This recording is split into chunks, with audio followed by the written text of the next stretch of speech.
ओम नमः शिवाय, जय महाकाल। आप सबको पता है कि 18 सितंबर को हरतालिका तीज का बहुत ही पावन सा दिन है और साथ ही साथ इस दिन है सोमवार, जो कि इस पर्व को बहुत खास और बहुत विशेष बनाता है। क्या आपने पशुपति व्रत भी कर लिया, प्रदोष भी कर लिया, फिर भी आपकी विश इच्छा पूरी नहीं हो रही है, तो ये वीडियो आपके लिए है। बस आपको लेना होगा चूड़ियाँ और छोटा सा उपाय करिएगा। इस प्यारे से दिन पे आपकी सारी विशेष, सारी इच्छाएँ बहुत जल्दी पूरी होंगी। ठीक है, कैसे करना है आपको बताऊँगा। हम लोग एक एक उपाय की तरफ बढ़ते हैं। सबसे पहले हम लोग बात करते हैं लाल चूड़ियों का उपाय, जो कि हमें मनोकामना पूर्ति के लिए ज़रूर करना चाहिए, है ना। देखो, जो हरतालिका तीज होता है ना, खासकर ये जो पूजन होता है पूरे शिव परिवार का होता है। और शिव परिवार में ही सबसे बड़ा जो पूजन माना जाता है माता पार्वती का, यानी कि माता सती का माना जाता है ना। आपको क्या करना है, इस तरीके से लेना होगा लाल चूड़ियाँ। अब लाल चूड़ियाँ कोई ज़रूरी नहीं कि 4 ही लो, कम से कम 1 डिब्बी लाल चूड़ियाँ लेना। ठीक है, लाल चूड़ियाँ लेना, साथ ही साथ लेना होगा आपको सिंदूर भी। क्या लोगे, लाल चूड़ियाँ लेना और सिंदूर लेना और बिंदी ले लेना। इन 3 चीज़ों को लेना और लेके कहाँ पे जाओगे, और साथ ही साथ एक चीज़ और साथ ही साथ आपको लेना होगा इस तरीके से चौमुखी दिया, है ना। चौमुखी दिया मतलब जिसमें 4 बत्ती इस तरीके से लगी हो और इसके चारों कोनों को आप जला पाओ, है ना। इन सभी चीज़ों को लेना और पहुंच जाना महादेव के मंदिर के पास, है ना। मंदिर में पहुंचना, जो आपके पास में चौमुखी दीपक है ना, उस चौमुखी दीपक को भोले शंकर के, महादेव के शिवलिंग के पास में उन चारों बत्तियों को जला देना।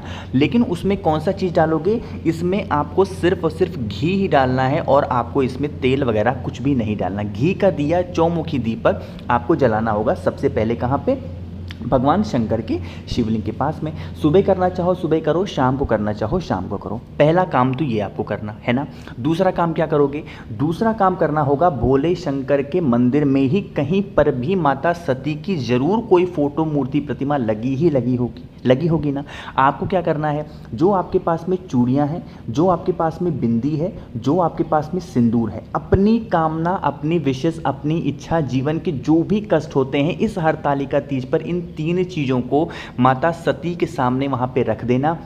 बैठ करके जो भी विनती करनी हो, जो प्रार्थना करना हो, जो भी जीवन के कष्ट हो, वो खत्म हो जाते हैं ना। ये पहला काम आप सभी लोगों को कल हरतालिका तीज पे ज़रूर करना चाहिए। ठीक है, चलो आगे बढ़ते हैं। अब इसी वीडियो में हम लोग अपने दूसरे उपाय की तरफ, जो कि आप सबको, चाहे वो मैरिड हो चाहे अनमैरिड हो, चाहे आपकी व्रत रहते हो या फिर व्रत ना रहते हो, ठीक है, उस कंडीशन में आपको क्या करना है, हरतालिका तीज पर आपको इस तरीके से सुहाग का सामान, मुझसे बेहतर आप लोग जानते होंगे कि सुहाग के सामान में कौन कौन सी चीज़ें आती हैं, तो वो सुहाग का सामान आप लेना, है ना। लेकिन एक चीज़ का विशेष ध्यान रखना, उस सुहाग के सामान में हरी चूड़ियों का होना अनिवार्य है। बिना हरी चूड़ियों के जो सुहाग का सामान होगा इस हरतालिका तीज पर, वो अधूरा माना जाएगा। इसलिए जो भी आप सुहाग का सामान लेंगे उसमें हरी चूड़ियाँ होना अनिवार्य है। ठीक, पहला काम तो ये समझो। दूसरा काम क्या करना है, अब इसको ले तो लिया, लेकिन अब इसको लेके जाओगे कहाँ पे, आपके घर के आसपास कोई भी महादेव का मंदिर होगा, उसमें माता सती की फोटो, मूर्ति, प्रतिमा ज़रूर होगी, है ना।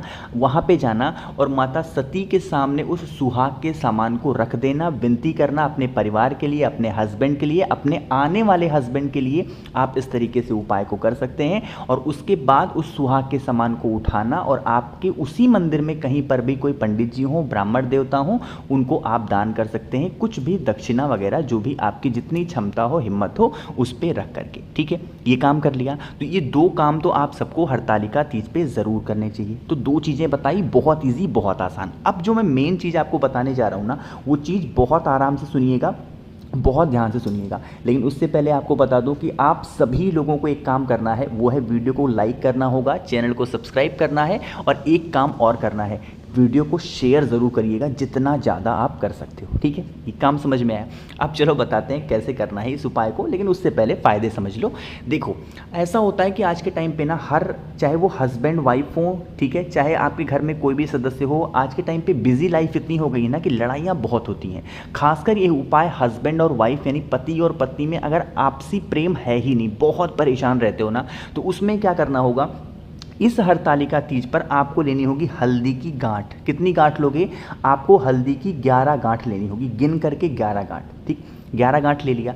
अब इस 11 गांठ को लेके कहाँ पे जाओगे? भोले शंकर के मंदिर में जाओगे, जहाँ पर माता सती की फोटो, मूर्ति, प्रतिमा लगी हुई हो, वहाँ पे जाना। चाहे भोले शंकर के साथ में ही वो हो, कोई दिक्कत नहीं है, आपको जाना होगा और एक एक करके आपको उस हल्दी की गांठ को माता सती के सामने आपको रख देना होगा। ठीक है, एक एक करके रखना, हाथ जोड़ करके विनती करना कि हमारे हस्बैंड में, हमारी वाइफ में इस तरीके से दिक्कत होती है, आप कुछ भी ऐसा करें जिससे जैसे आप लोगों का रिश्ता, मतलब आप लोगों का मतलब जैसे माता आपका रिश्ता इस तरीके से कायम है, पूरी दुनिया आपका उदाहरण देती है, इसी तरीके से हम लोग का भी जो प्रेम है, प्यार है, वो ऐसे बना रहे। अपने अकॉर्डिंग जैसे भी प्रार्थना आपको करनी है, प्रार्थना करना।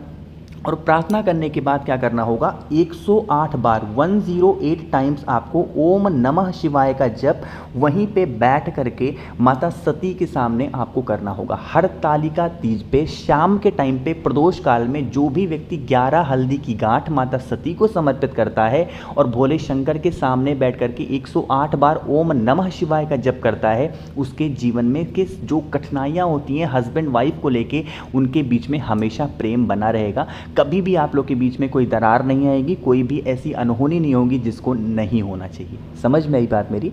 चलो, तो 3 तो हो गए यहाँ पे।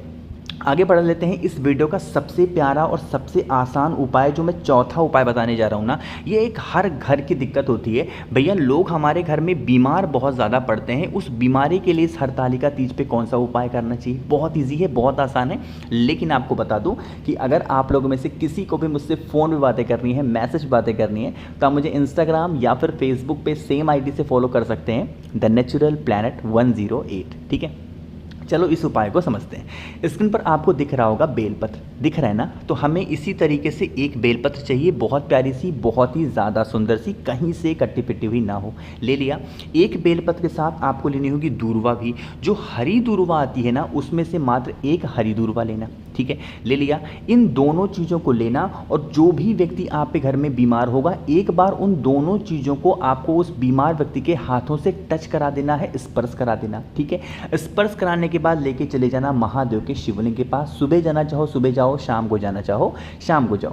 फेस रखना उत्तर दिशा, नॉर्थ डायरेक्शन। हम सबको पता है कि महादेव का पूरा परिवार शिवलिंग पे ही विराजमान होता है। इसी तरीके का एक और उपाय है जो हमको जलाधारी पे टच करना होता है, लेकिन इस उपाय में जलाधारी पे टच नहीं करना है, एक साथ महादेव के शिवलिंग के ऊपर समर्पित कर देना और समर्पित करने के बाद 1 लोटा शुद्ध जल तांबे के लोटे से श्री शिवाय नमस्तुभ्यम का ध्यान करते हुए समर्पित करना।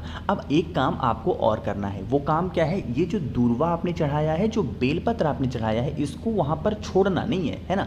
आपको इन दोनों चीज़ों को वहाँ से उठा लेना। ठीक है, उठाने के बाद क्या करोगे? जो भी व्यक्ति यहाँ पे घर में बीमार होगा, जो भी व्यक्ति बीमार है ना, उस बीमार व्यक्ति को ले जा करके उसको खिला देना होगा। ठीक है, जो एक दूर्वा है, जो एक बेलपत्र है, उसको खिला देना। उसकी जो बीमारियां होंगी धीरे धीरे करके ख़त्म ज़रूर हो जाएंगी। ठीक है, तो मैंने इस पूरी वीडियो में आप सभी को बहुत ही प्यारे प्यारे उपाय बताए। मेरी तरफ से एक बार फिर से आप सभी को हरतालिका तीज की बहुत बहुत शुभकामनाएं। भोले शंकर, माता सती की कृपा आप सब पे हमेशा बनी रहे। उम्मीद करता हूँ वीडियो आपको पसंद आई होगी। वीडियो पसंद आई हो तो लाइक करिएगा। कुछ पूछना हो, नहीं समझ में आया, नीचे कॉमेंट सेक्शन में पूछें। जितने भी भाई बहन मेरी आवाज़ पहली बार सुन रहे हैं तो चैनल को सब्सक्राइब करेंगे। ओम नमः शिवाय, जय महाकाल।